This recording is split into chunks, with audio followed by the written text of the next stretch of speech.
Welcome into 49ers Access. My name is Sterling Bennett, and I have just returned from day 2, the final day of San Francisco 49ers minicamp, and it was a good day.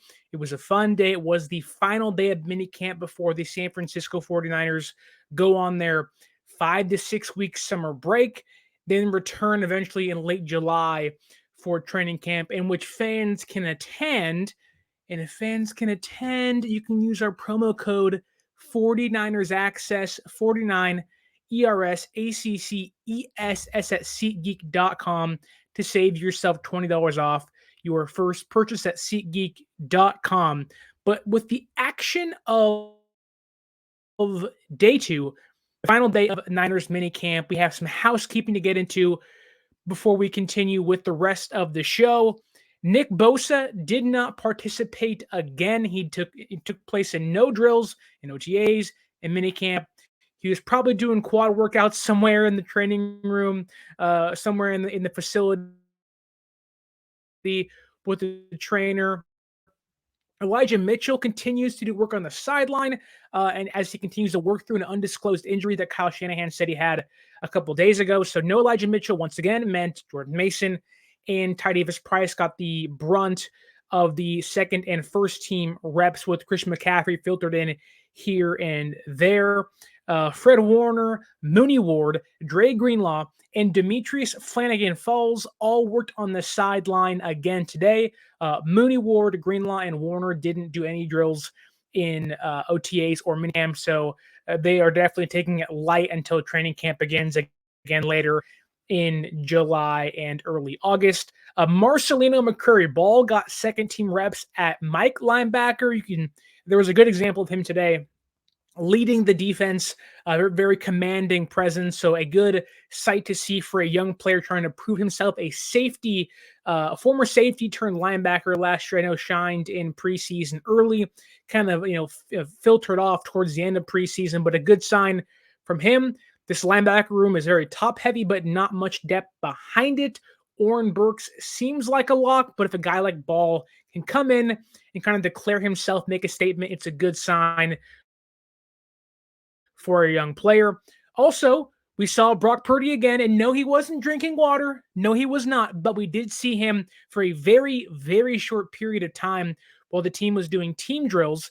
He was off to the side on the other field across the entirety of the facility, stretching and doing some light jogging. So we did see Brock Purdy again. Cannot wait to get him back on the actual field. And hopefully soon we can see him throwing the football for the first time since that NFC Championship game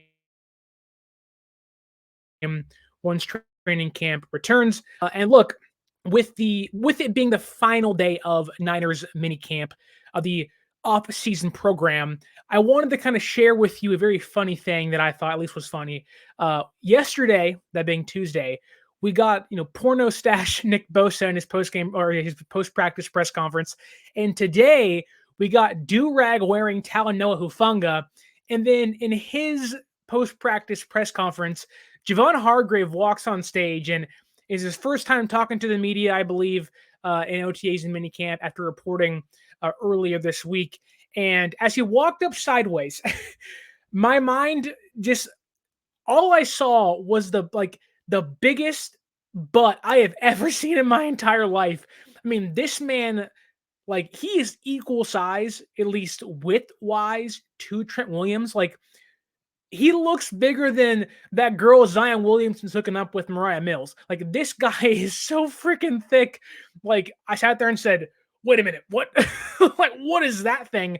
But it goes to show you that these guys, these NFL players who are mammoths of men, they're huge on TV and on our phone screens. But once you see them in person, I mean, my goodness, he is a mountain of a man. I mean, I would not be surprised if his lower half alone outweighed a lot of men. Like Javon Hargrave is huge, and that booty is also huge as well. But let's tip things off with one of the post practice press conferences, that being Steve Wilks. We'll get into Trey Lance and Sam Darnold and Jake Moody's amazing show of leg strength at practice. But before we do so, let's dive into Steve Wilks talking to the media for the first time since becoming the team's defensive coordinator in minicamp and OTAs. And to kick things off, look, I've seen DeMeco Ryans talk and Kyle Shanahan's talk, and I've seen coordinators and coaches speak. And when Steve Wilks walked into that door, it was abundantly clear that he was an NFL head coach, that he is a school type of coach, of what seems like man. He even said on his summer break he's going to go smoke cigars in the mountains in North Carolina and drink something on the side. So definitely an old school type of person in that way. But you can tell he carried this kind of gravitas that, he was an interim head coach, but he means business. He wants to have fun, but he's a man of integrity. And you can just tell that this is his life. Having fun doesn't mean that you're not involved or dedicated, but you can tell Steve Wilks has dedicated his life to football, and then he carries himself like an NFL head coach. And with DeMeco Ryans, you could tell he was gonna be a head coach. With Steve Wilks, he already is a head coach. Like, you get that feeling the minute he walks into the room that, he's a dad, he's a father, and even Deommodore Lenoir kind of mentioned this and coined the now nickname. He is the godfather of the defensive backs, and now it kind of feels like he's the godfather of, the defense itself, because he means business. You can tell he takes it so seriously, and this is by no means a knock on DeMeco Ryans, who is one of the best defensive coordinators in football, but Steve Wilks, just by demeanor, like, he commands presence. Whereas DeMeco Ryans was a quiet person, very soft-spoken. Steve Wilks walked in, he spoke first. Most coaches will say, what are your questions? He opened with a statement. Like, you can tell that he is and does mean business. And I do like that first thing he said was, or one of the first things he said was, when asked, what are your goals for this team this year? Sometimes it can be tough for a new defensive coordinator who was not promoted from within to know what the weaknesses of a team is early. But having played this team last year when he was with Carolina, albeit not a great game for the Panthers when he was there, he knew this team's weaknesses. I know many fans, if I asked you out there, if I asked you what was this team's biggest defensive weakness, I would assume you either say one of two things. One would be who's playing next to Nick Bosa on the opposite defensive end. The other one, and I think what I would say, would be giving up big chunk plays. I harped on it a lot during the season of Hufunga and Lenoir and Gibson against the Chiefs and the Dolphins and the Raiders and the Eagles. There were big chunk plays given up by this defense that if they can limit those, would make games so much easier to breathe. Wouldn't need the offense to score 40 points, although 22 is enough for this defense. But it also wouldn't mean the defense has to play so tight, so much where games are, 21-20 with 2 minutes left and you're backed up in your own red zone, hoping you can have a goal line stance. He mentioned that, look, our goals this year are to limit explosive plays and get turnovers and score touchdowns defensively. And I think that one player comes to mind into kind of, those goals he has, and that is Jair Brown. There's a reason that their first pick this year in the third round was Jair Brown. He is one of the people that were remaining on the draft board. He was the best playmaking safety on the board. And when you bring a guy in that has 10 college interceptions, led the entirety of college football with picks, I believe since 2018, or excuse me, since 2020. 2018, sorry. 2020. You bring in a player like that, it kind of shows that they're committed to getting the ball back, limiting big plays, and scoring touchdowns. This defense wants to be the reason this team wins games, but they also want to be a reason why this team scores points. And I think last year, a ton of sacks, a ton of picks. Last year, they want to increase that. Even Steve Wilks said, like, there's room to improve on this defense, which is already, if not number one, the number two unit in the NFL. And sticking with that, Jair Brown, um, Steve Wilks mentioned that he has kind of already got that mentor built in for him. I know many fans want him to start early. I am of the mindset of let him learn behind Gibson.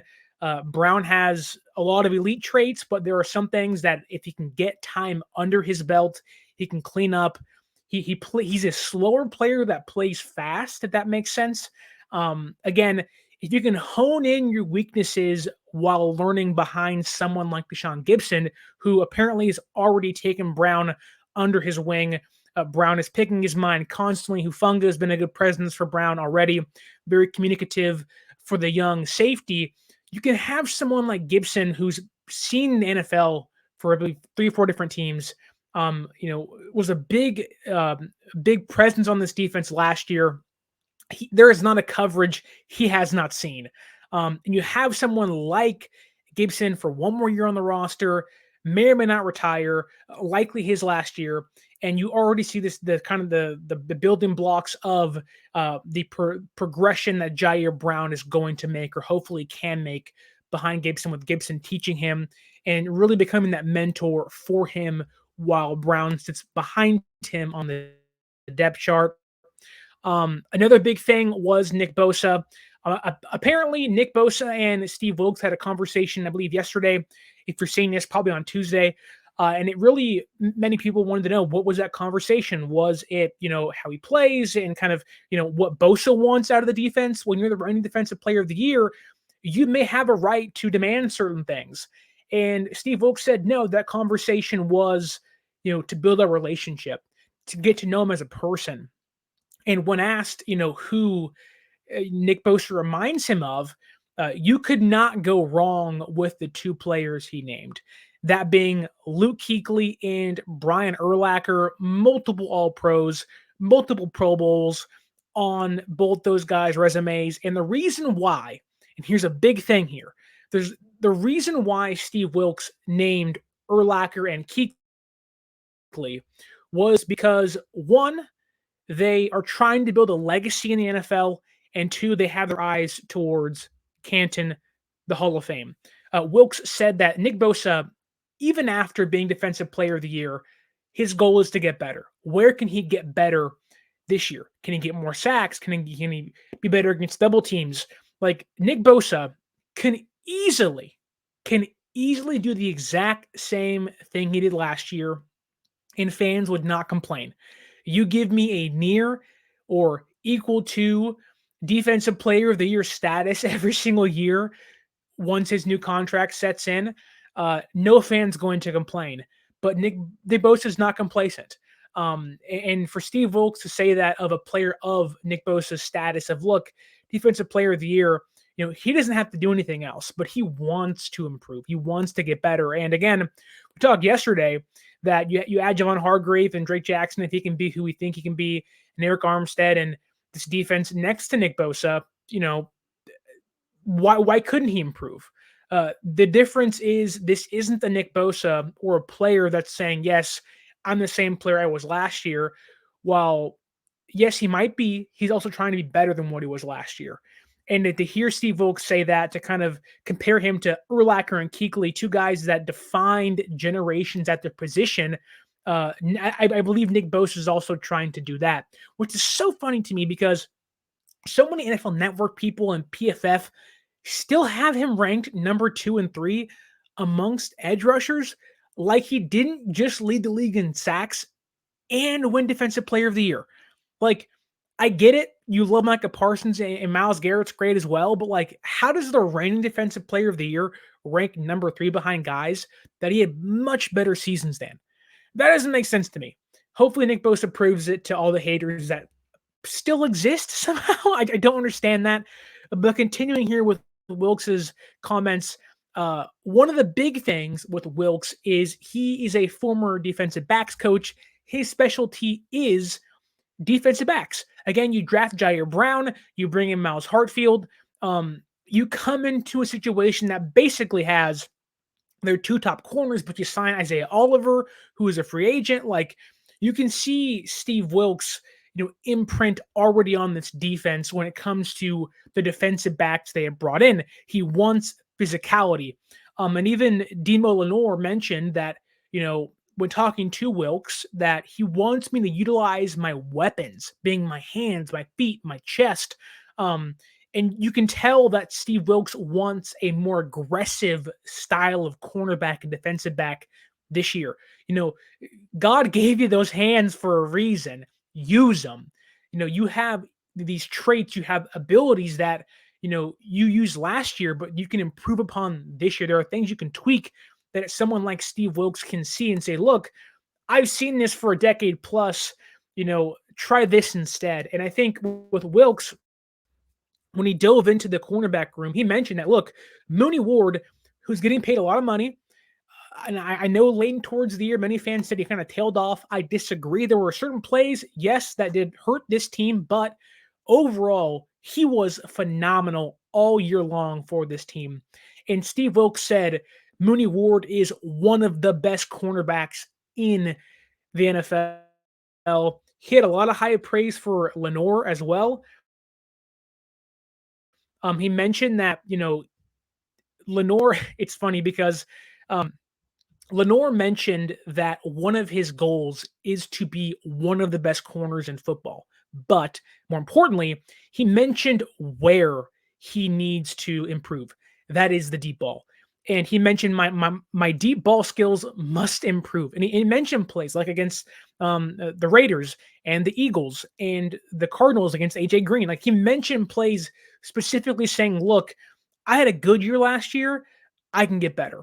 And I think when you have a player like Lenoir, a young player coming off the best year of his career where he found confidence in the second half of the season, and you bring in a defensive coach like Steve Wilks that has the same goals in mind for a defense, like anytime, whether you played in high school sports or middle school sports or college or the pros, wherever you played, whenever a new coach gets brought in, there always seems to be that one player that coach loves more than the others. Now, I'm not saying Wilks is picking favorites, but when a player sees the game the same way as a coach, that does leave an imprint on that said coach.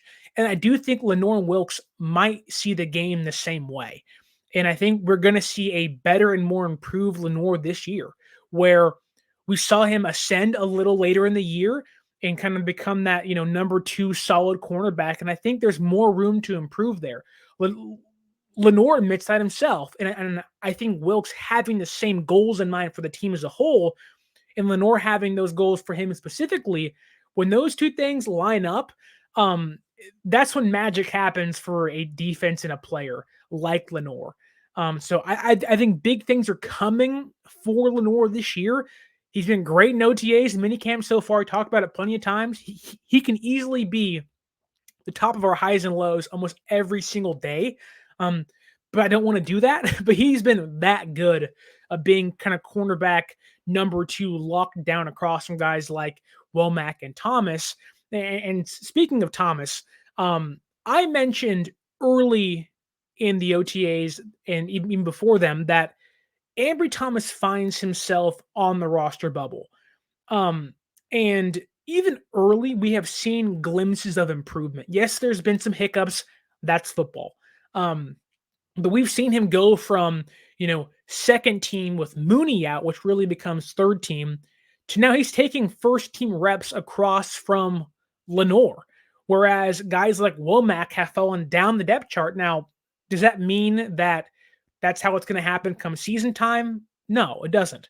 But we have seen, and Steve Wilks said it himself, that Ambry Thomas has had a really, really good OTAs and minicamp. Now, there have been some plays you can highlight and say, wow, that wasn't good coverage there. He got burnt there. Ayuk was cooking him early in OTAs, which we saw him being the second team cornerback. But he came back in minicamp and said, nope, and started taking first team reps across from Lenoir. We are seeing improvement from Ambry Thomas. And I think, we talk about when a player leaves a situation, that's a fresh start for him. Sometimes that fresh start can just be getting a new coach or a new assistant in the building, like Jimmy Garoppolo, Trey Lance, Brock Purdy, Sam Darnold. Like we saw Brian Greasy's, we saw his impact on the quarterback room last year. And I think we can see that similar thing happen this year with the cornerback room. Lenoir and Thomas, and even Womack too. Like, I think a fresh start might be for Thomas happening simply because Wilks came in, not him getting traded, not him being cut. And I do think Ambry Thomas is building on to something. Again, we'll see what happens come training camp and preseason and the regular season. But if you continue to progress, good things are going to happen. And sticking with the cornerback room, we dive into our first high and low of the show. Our first high is Deshaun Jameson, the Shark, the undrafted free agent from Texas. He was phenomenal today. I mean, he was all over the place. When I can count on my paper and my notes from camp today, he had a pass breakup on Tuesday, but he had 3 more today. I mean, he was frustrating guys like Ronnie Bell and Isaiah Winstead. Like he almost had a pick today too. Like he was all over the place. And we talk about, who's that cornerback number 6? Dante Johnson's not here anymore, folks. And if someone like Jameson can be that scrappy, physical corner that is fighting for every inch, every yard, he has a chance to make this team. And I do think that, he does add some versatility here. He can play the outside, didn't just play the inside. I do like what he can do in the special teams, also being a return man. Like, there is no promise Ronnie Bell makes this team. Like, there really is no promise McLeod or Gray make this team. We hope they do. I think they will. But if Jameson can be that number 2 return guy and make sure it's not Ayuk or Debo at certain times this year if guys get hurt, like, Jameson can actually provide something to this team. And having, being feisty, being physical, being sticky in coverage today, he really showed that at least being, on the third string cornerback, you could say, on the third team, like he looked really good in his final OTA of the offseason program or final minicamp reps of the offseason program. And moving forward, our first low of the show is every receiver not named Brandon Ayuk, because Brandon Ayuk is great.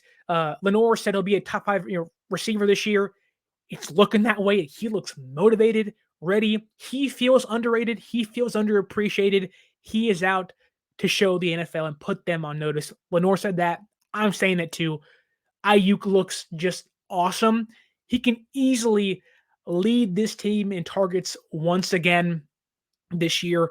But every receiver not named Ayuk was not having a great day. Jawan Jennings, we saw him last year kind of have a drop problem in certain times. Against Washington was a big one, turned into interception in that game where it was close early and then they broke out later in the game. But he kind of developed the dropping problem later in the season. He'll make the team, but that did kind of rear its ugly head today. 2 drops on his behalf today. Chris Conley continues to drop footballs. Danny Gray, again, another drop. We talked yesterday that Danny Gray, for all the good he can do, for all the speed he has, for the electrifying play he can provide, he has to catch the freaking football. Like, you can't do anything if the ball's on the ground. If that ball is not in your hands securely, you cannot take the next step. And I think at this moment right now, He makes some really flashy plays. But to get on this field with this head coach, you have to catch the football. Danny Gray's having a hard time doing that when it comes to team drills. Like, he'll make the really hard catch and drop the easiest catch possible. Like, he'll have a big touchdown catch yesterday with yak yardage. You're like, wow, that's the Danny Gray we saw at SMU. Whereas today it's like, Danny, like, you are the sixth receiver on this team for a reason. Like, you are not going to see the field unless it's a go route because of this reason. And even then, come game time, if you can't catch in practice, why would I trust you come game time? And so I don't fear for him being cut, but it is a reoccurring problem. Danny Gray has to catch the football. And this could mean nothing, but those defensive backs love, and I mean love, chirping at Danny Gray. Every single snap, every single play, they are jawing back and forth. Guys off the bench are jawing. Guys who aren't even in jerseys are jawing at him. Like, I don't know if it's a rivalry thing or he's chirping at them and practices we don't see, but it seems like the defense loves to make Danny Gray not look good every single rep they can. Moving along, Ronnie Bell. Look, Ronnie Bell looked like Jordan Poole today. And what I mean by that is it seemed like he was on the ground like every single play. Whether he fell or got tripped or there was contact, he was on the ground a ton. And for Warrior fans, that pisses you off because Jordan Bell can't keep his footing and cost you turnovers and buckets. The same goes for Ronnie Bell. If you cannot complete your route, if you fall down consistently, and I like Ronnie Bell, there were a couple practices early. I was like, wow, like he has sticky hands. He looks good. And it goes to show you, like Danny Gray, if you do not stack days, your previous practice almost does not matter. You have to consistently stack plays. Ronnie Bell has not done that. Danny Gray has not done that. And for guys who are maybe fringe roster players, practice squad players, maybe, like, you have to come out every single rep, every single day, every single practice, ready to go 100%. And if you're falling down, that's picks, that's turnovers, that's turnover on downs, that's incompletions. Those are not good things. Those are not good traits for a receiver. So basically, a receiver not named Brandon Ayuk is one of our lows for today. Our second high of the day is the third round pick, the greatest kicker in all of the NFL, the third highest drafted kicker since I believe 2005, behind Mike Nugent and Robert Aguayo. Yikes.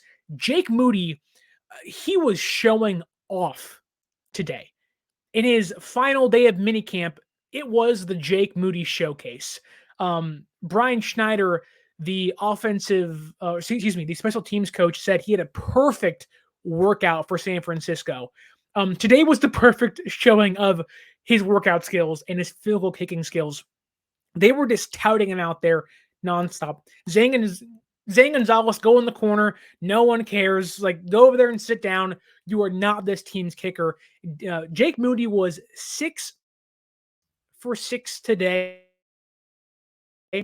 He was, from in my estimation, good from 33 yards, 43 yards, 47 yards, 48 yards, 53 yards, and again, an estimated 63-yard field goal. Folks, I believe the last time the San Francisco 49ers had a kicker, they hit a 63-yard field goal, was David Akers in Green Bay against Lambeau, or in Lambeau against Green Bay in like week 1 of the season with Harbaugh, when they was Smith and Kaepernick kind of doing the dual quarterback thing at halftime or before half. Akers hits the upright, kind of bounces in, and it was like, that was awesome. Jake Moody hit a 63-yard field goal with room to spare. Room to spare, folks. Like, I know there really isn't the defense there, and they're not trying to block the kick entirely. Jake Moody, he's the real deal. Like, I understand a third-round pick might be too high for a kicker, but if he's doing stuff like this come game time, it's worth it. It's worth it. If you have a Justin Tucker-like leg, a guy who, like my mind thinks of, put Jake Moody in Denver, he's hitting like 75-yard field goals. Like that's what it was like today at Santa Clara on a non-windy afternoon at the practice facility. Like Jake Moody looks like the it factor. Now, you may wonder then why is Zane Gonzalez here? My understanding of the kicker situation is Zane Gonzalez is just on the team to hopefully have a team buy in on him and say, hey, we don't have a kicker. We need one. Let's get Zane Gonzalez. So he's basically only here to hope to see if a team can buy a kicker off them for a late draft pick. That's the only reason why he's here. This is Jake Moody's job, bar none. He looked great today. 63 yards. 63 yards, folks. Like, Shanahan's going to be really aggressive this year if that's what Jake Moody's doing in OTAs and training camp and the regular season. Our next low of the day is kind of a mixed bag. Samuel Womack fell down the depth chart, second team reps, not first team reps. Thomas getting those first team reps. And he got beat today badly by Cameron Latu, who really hasn't shown much as a receiver. But today, from Sam Darnold, 60-yard touchdown pass. Womack just got left behind. It was just bad coverage. He got burnt by Latu. It really isn't that fast. Kind of a slow receiver, but you get by a cornerback like Womack has to stay with him. Even if Latu catches the football, you can have great coverage and still lose. That's okay. It wasn't great coverage. He was wide open. He's a bad day for Womack, at least on that play, because later on, he actually did bounce back and had really good coverage against Ray McLeod later in the practice. So a mixed bag here. One big bad play led to a touchdown. Later in practice, he bounced back. Really great coverage. That cornerback number 4 battle of Thomas and Womack is going to be extremely interesting to see because top 3 are locked in, but that number 4 and 5 is going to be so interesting to see who takes that job. Our final high of the evening before we dive into the quarterbacks is Clelin Ferrell and Kerry Hyder. Now, Clelin Ferrell, the Raiders castaway, signed this year to kind of be the hopeful Arden Key kind of reclamation project of the defensive line. Let Chris Kosaric work his magic. And today, at least, again, with no pads, Clelin Ferrell was making plays left and right. He had, I believe, what could have been 2 to 3 would-be sacks today alone. Yes, in one practice, 2 to 3 sacks is pretty darn good. Again, no pads. But still, he was making Leroy Watson look pretty silly out there. He looked really, really good, again, with no pads on. Also had a really good run stop against Tydavis Price today. So Ferrell had a really good practice, in my opinion. He shined off and showed off pretty well, working second-team reps and opposite first-team reps from Drake Jackson with no Nick Bosa playing.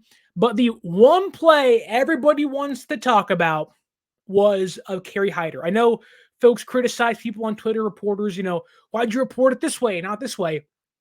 Look, no matter how you view this play, if you're pro Trey Lance, if you're anti Trey Lance for whatever reason you would be, or if you're pro Kerry Hyder for all I care, which really is just pro team. Kerry Hyder had a pick 6 today off of Trey Lance. Trey Lance, I believe from where I could see, tried to get the ball to his check down over the defensive line. Hyder saw he wasn't going to get to Lance, kind of stood his ground, got in Lance's throwing path, put his hands up, ball got sticky to his hands, tipped up, he caught it, and returned it for a touchdown while his guardian cap flapped in the wind. It was a poor decision by Trey Lance, but a really phenomenal play by Kerry Hyder Jr. Now, look, people are going crazy like, Trey Lance stinks, all this stuff. Look, Trey Lance today, and again, kudos, Kerry Hyder was the best play of OTAs in camp by far. But this play alone does not show you the entire story because Trey Lance today, I think he ended the offseason program with two really good practices. It was not as good as his, franchise quarterback, number 3 overall pick-esque practice earlier this week in day one of minicamp, but I thought it was a good practice. I thought Trey Lance looked pretty good today. He looked good in drills. People want to hype up the overthrows. There were not many today in any of the drills that I saw. He looked like he was precise, on rhythm, and hitting the receivers and the coaches where they needed to be. I liked what he showed in drills and even in the team drills. You can tell comfortability is growing. I know folks want to point to completion percentage and go, well, he was so bad here and so bad there, and there's one bad play. One bad play doesn't define a practice. It could define a game easily. That could be the reason you lose a game, and that's how you practice. To go, okay, why did you do this? Let's learn. And for a guy who I know is 3 years into his career, which is crazy to say, he's still like he hasn't played, and so he's gonna make mistakes like this. But you can see the comfortability growing even after that play where it's like you have your head down and you're like, dang it, I messed that up. What the heck? And the whole defense is going crazy. Hufunga's like, you see that pick six? Write that down, media. Lance bounced back, and I thought looked pretty good today as a whole. You can tell that from where he started in OTAs, a little reluctant. He is now pulling that trigger left and right. He seems comfortable in the pocket. He's kind of reading and reacting. A lot of the conversation has been he's too fast through his progressions, he's too slow through his progressions, and there's still some of that here and there. But you can tell that he is now becoming certain of this ball needs to go here at this time. And I think what we're seeing with every practice that goes by, that there's going to be mistakes here or there, but Trey Lance is starting to grow as a quarterback, get more comfortable as the days goes by. The mechanics are becoming more refined, more muscle memory for him.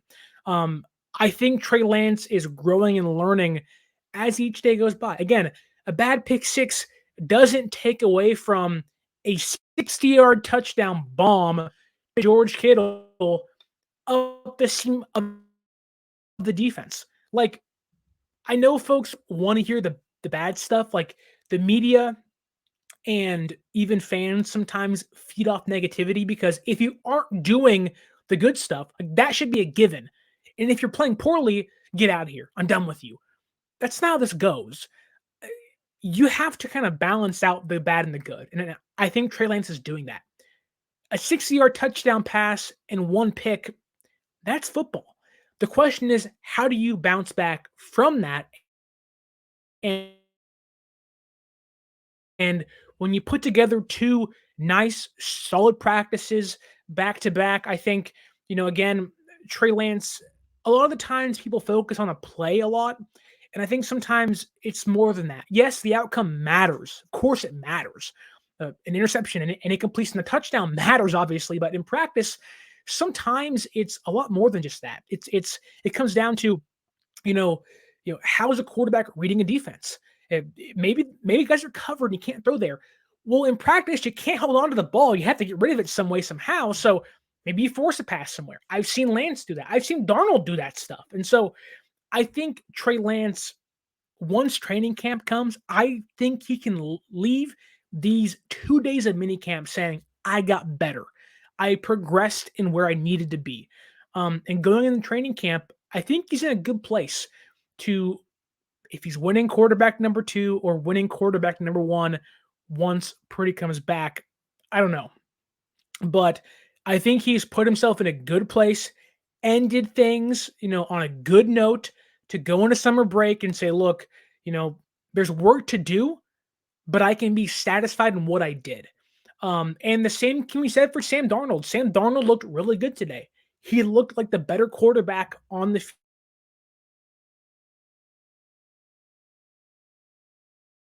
field.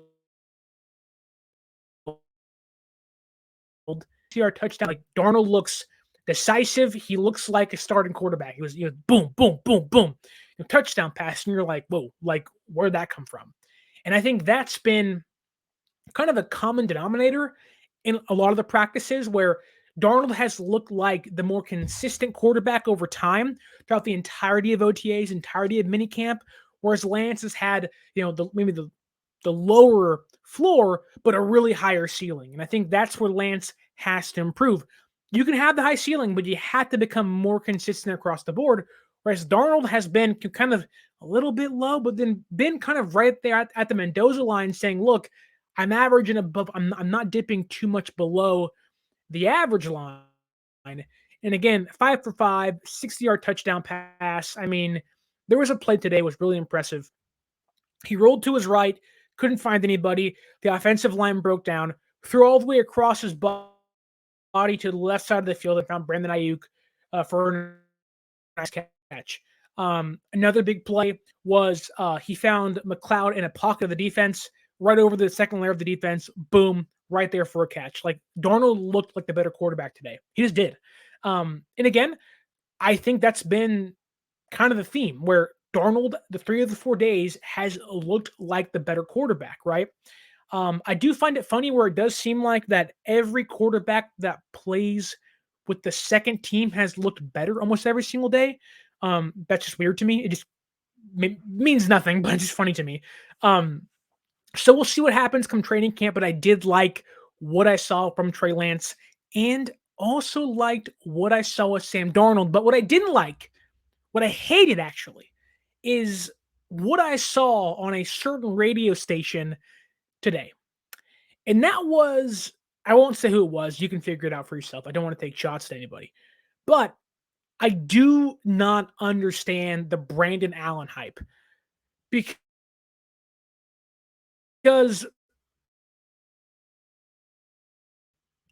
I believe was if Shanahan is so blown away by Brandon Allen, then what is Trey Lance still doing here? And first off, shut up. Just stop. Um, I don't understand the infatuation of he was Joe Burrow's backup. He's been the third best quarterback on the field. He on the roster is the fourth best quarterback. And he's looked fine. He was 2 for 10 today. 2 for 10. Like Lance hasn't been that bad. Like he's not been that bad. I get there's pedigree behind Joe Burrow. I get, knowing a team like Cincinnati trusted him to be the backup for Burrow, I guess makes them feel comfortable with him. Even Shanahan said we might carry 4 quarterbacks on the 53-man roster. I can guarantee you which one of those 4 guys is going to be inactive. It ain't going to be Purdy once he's healthy. It's not going to be Lance, and it's not going to be Darnold. It's going to be Brandon Allen. Like, Brandon Allen probably won't even make the freaking team. Like, I don't get the infatuation of, like, well Allen's been so good. Like, why is Lance still here? Well, I can tell you why Lance is still here. He's a better quarterback. And it's been clear. And Brandon Allen has not looked bad. Like, he's been okay. But he was 2 for 10 against the third string and fourth string defenses. Like, I don't get it. I just don't get it. And look, again, there are things Lance has to do better. Be more consistent. Be more precise. Get more accurate. Like, that's just the case. But with a quarterback who, and look, take the interception, for example. Pick 6, Kerry Hyder, ball batted down at the offensive line. That's happened 5 times to Lance already in a short time of playing. You got to get better there. But guess what? Those are correctable things. Lance is a bigger bodied quarterback. It's not an excuse to do stuff like that. That comes down to decision making and how you see the field, your vision. You can improve that stuff with reps, with training camp, with quarterback coaches, with preseason, with maybe potentially regular season play. And so to end today's show, I want to make a declarative statement. As of the 5 practices, the 4 to 5 practices we have seen, Sam Darnold has been the more consistent quarterback. Trey Lance has shown more potential at quarterback. That is the easiest takeaway you can have if you've been there. Yes, there have been mistakes. Yes, Lance has struggled with his accuracy at times, with ball placement at times, and making mistakes like today being a pick six. Darnold's been more consistent, more just kind of right there across the board of like, okay, he's floating along, floating along. Lance has been kind of up and down, but the ups are a lot higher. Like, again, the first day of minicamp, Lance looked like a franchise quarterback.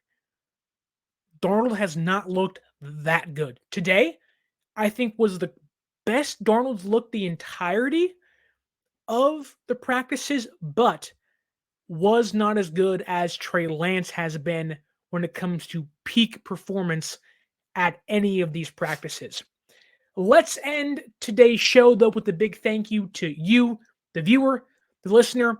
Thank you for following me on Twitter and listening to the podcast and the shows as we kind of dove headfirst into Niners camp and OTAs and minicamp. I appreciate all of the new followers I've gained, the subscribers I've gained. You've been so kind, DMing me, saying great things. I appreciate you. And you can continue that conversation with me on social media. Again, follow me on Instagram, 49ers.access. Follow me on Twitter, 49ers_access. It'll be down in the description or on the screen on YouTube. DM me. Let's talk Niners. Be in the comment section. I read every single comment. Let's talk about this team. What questions do you have? Let's talk Niners. That's what I'm here for. That's what you're here for as well. You can also use our Fanatics link up right here on the screen on YouTube or down in the description below. Buy yourself some Niners gear and support the show in the meantime. And finally, you can use our promo code at SeatGeek.com. It's 49ers Access, 49ERSACCESS at SeatGeek.com. Save yourself $20 off your first purchase. Don't forget to like, share, subscribe, leave a review, hit that bell notification for updates on YouTube. Tell your friends about the podcast. And until next time, my name is Sterling Bennett. This has been the 49er Access Podcast, and stay faithful.